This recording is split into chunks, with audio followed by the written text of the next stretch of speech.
So I get to my brother's house ready to record a video and I forget my tripod. So this will be one of the rare voice only videos until maybe Thursday. You'll also maybe hear some annoying fucking dogs in the background. But as AI continues to grow out of control beyond our comprehension, merely toying with us, there are people who will find a way to harness that power and make something with it. And there are people who will find a way to harness that power and not know how to make anything with it, but still make everyone think they do. It's like RFK making you guys think he can't talk normal. But a couple days ago, it came out that this man, Adam Sandiger, whoa! Can I even say that?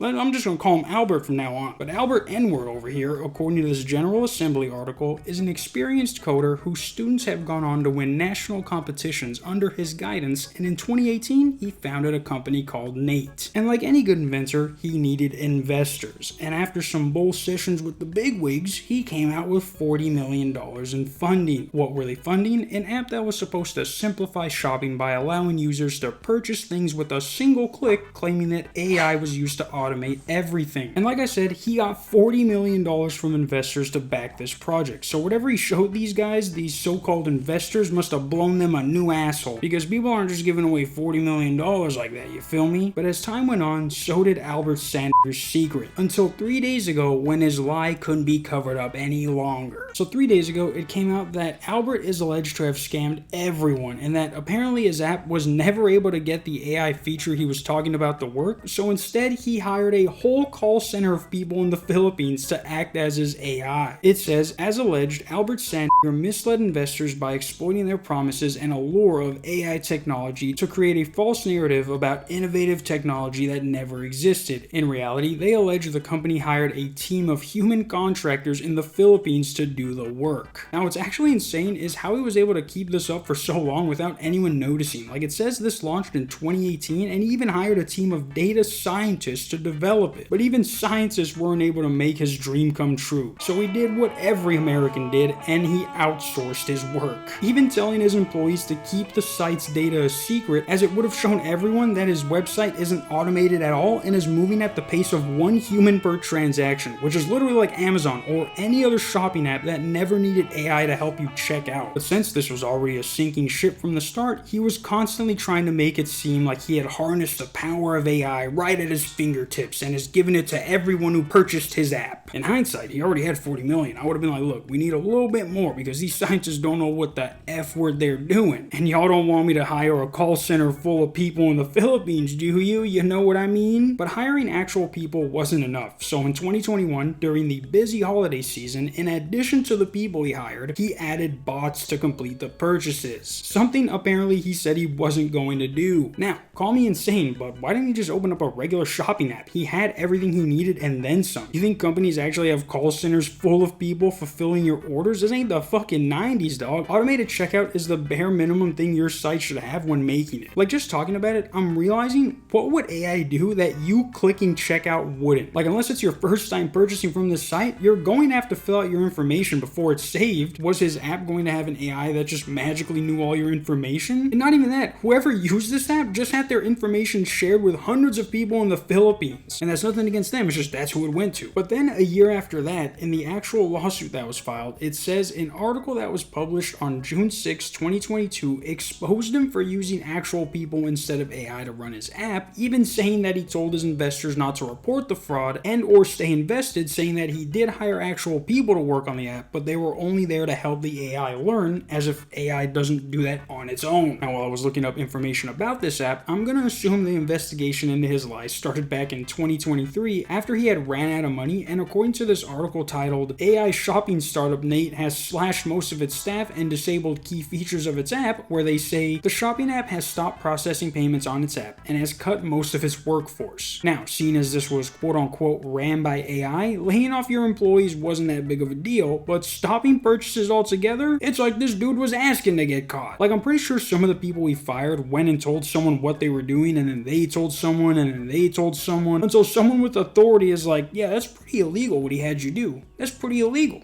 That's illegal if you ask me, and even in the Philippines. But now it seems like Albert has hit the end of the road in his AI journey and is now being charged with one count of securities fraud, which carries a maximum sentence of 20 years in prison, and one count of wire fraud, which also carries a maximum sentence of 20 years in prison. So hey, 40 years, one for each of the million he stole. But yeah guys, I've never heard of this app, and I'm sure you've never heard of it either, and that's probably one of the reasons he's being sued. This app had $40 million to build off of, and only like 40 people knew about the app, including his employees. I will try and get out a video tomorrow. If not, definitely Wednesday. If not, worst case scenario Thursday. If not, worst case scenario Friday. But definitely on Saturday if nothing else happens. Until then, peace.